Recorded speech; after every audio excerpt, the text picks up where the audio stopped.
Greetings once again, warriors of space and time. Duuz-Diz-Din back again with Super Dragon Ball Heroes Ultra God Mission. Previously, Super Saiyan 4 Broly versus Super Saiyan 4 Gogeta? Yes, please. As the now Dark King Demigra has been trying his best to stop any heroes who would stop him. He's pulled out the darkest figures across multiple timelines, but our heroes have managed to keep them at bay, with the only question on the table now being, how do our heroes stop the unparalleled darkness of Demigra? Join me as I find out, won't you? Alright, aiming to have control over time.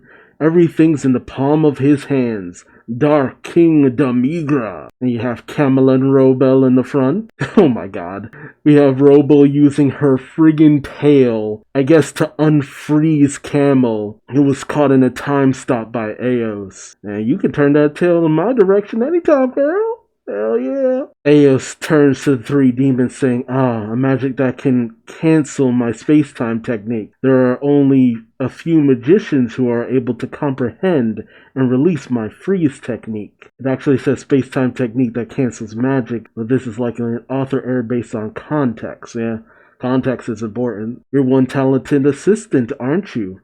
Robel smiles and says to be praised by the former Supreme Kai of Time. As expected of me. Wow. We're really giving Robel that up her own butt personality. But like I said before, it is a magnificent butt. And I guess Eos asks Cronoa, can you release the power of time? Cronoa says, I've already used up most of my amassed strength, but I can pull it off for just an instant. Eos says, I see, me too. In that case, let's execute judgment in an instant. Wow, both powered up Eos and Cronoa. I like this. I've gone on record in saying that Eos and Cronoa are like my favorite Kais, just because they get so involved. Camel readies himself thinking, here they come. And I believe Cronoa uses time freeze. So in the instant that Camel thought here they come, Cronoa appears behind Camel, and Eos appears behind Robel. While Demigra, he just leaps out of the way of the action. And by the time Camel and Robel realize what's happening, they're both hit simultaneously by the two Supreme Kais of Time and are sealed down by judgment of time. Wow, that was kinda hype. Robel thinks as she's pinned against some rubble, my body stopped moving. The demon god power is also wearing off fast. Camel thinks behind us in an instant. No. They stop time from our body and mind. Eos then calls out, not yet, last strike, and sends out a blast at Demigra. But then Demigra uses Dark Factor Liberation and summons those weird big metallic Michikabura hands.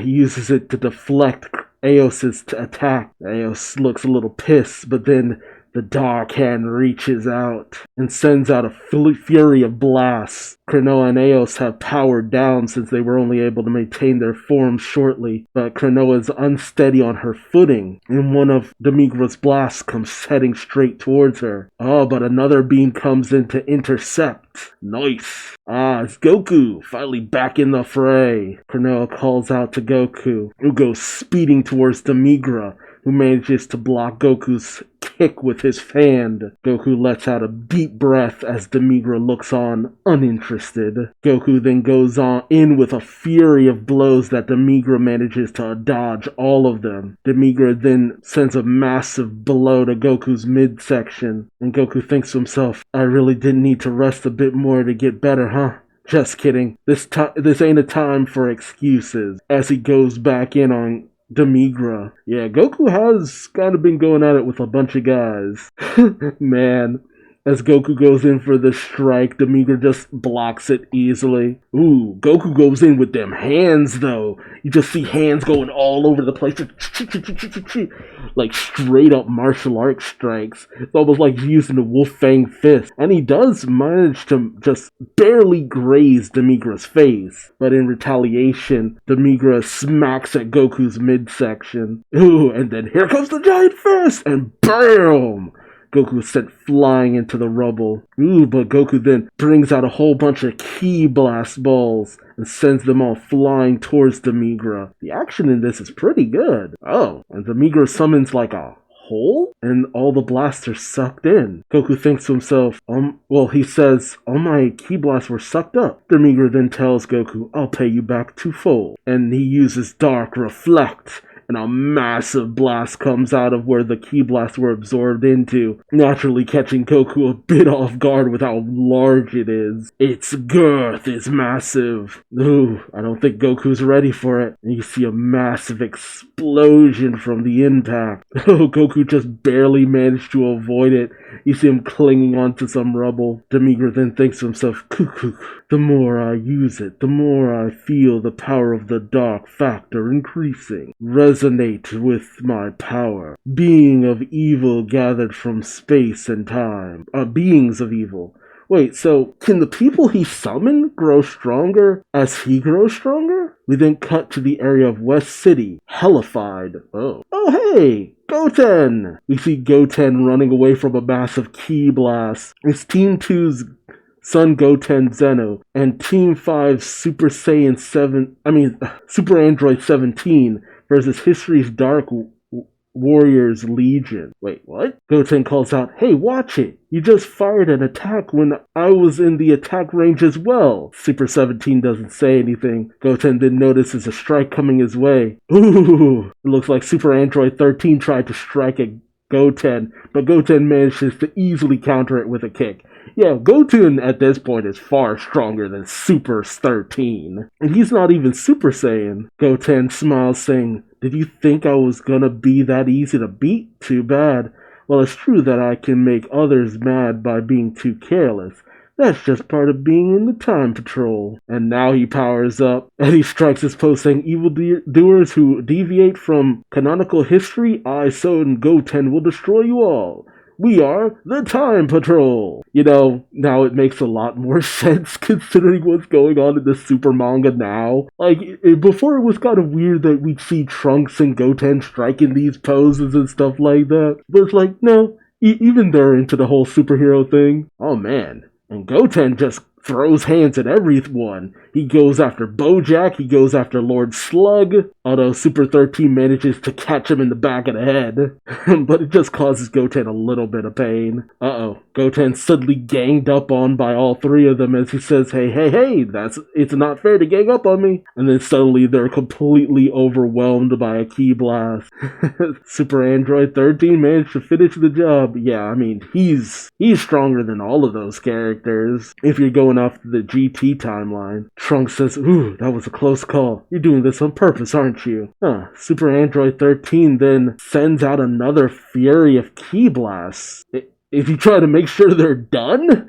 Talk about a double tap. Trunks says, whoa, no mercy at all, huh? But then Goten senses something, saying, wait, what's this feeling? I feel the energy of the dark factor from these guys is growing. Also, they are growing more powerful, as Lord Slug, Bojack, and Super Android 13 are all powered up by the power of darkness. Goten has a serious expression on his face, thinking, infused in a red aura?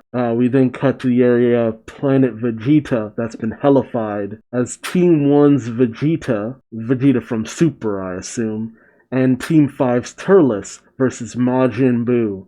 Turles still has that long hair now, still looking like Raditz. The only thing, telling him apart is the fact that he got the bang. As the two face off against Majin Buu, Turles questions, who the hell is this ugly clown face? Vegeta says, a Majin Buu from another space-time. Buu questions, ugly?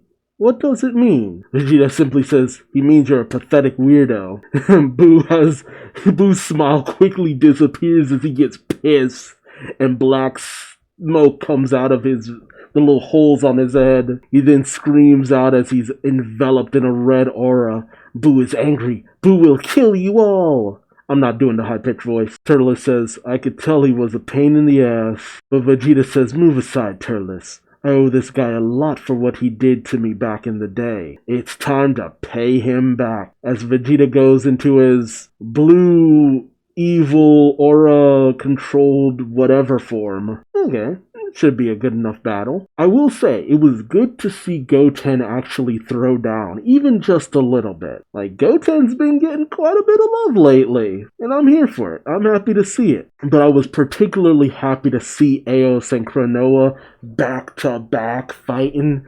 Like, that's the thing. At this point, I read this series for the Kais. The Kais and the demons. Because they're the driving factor behind all of it. I will say, though, that Toa, despite the fact that she is the one who is usually, like, the driving factor behind a lot of this, she keeps getting shoved into the background. And I know it's kind of not just Toa, it's also Demigra. But whenever Toa gets at least a little bit of attention, she's just not the main focus. It's some other character that she's brought in or has lost control of or something. I just find myself wondering where she is during all of this. Like, I didn't even get to see her reaction to the destruction of Fu. But let me know your thoughts in the comment section below. What was your favorite part of this chapter? And what fights are you looking forward to in the future? Let me know in the comments down below, and until next time, I've been Duuz-Diz-Din, and hope to see you later. Take care.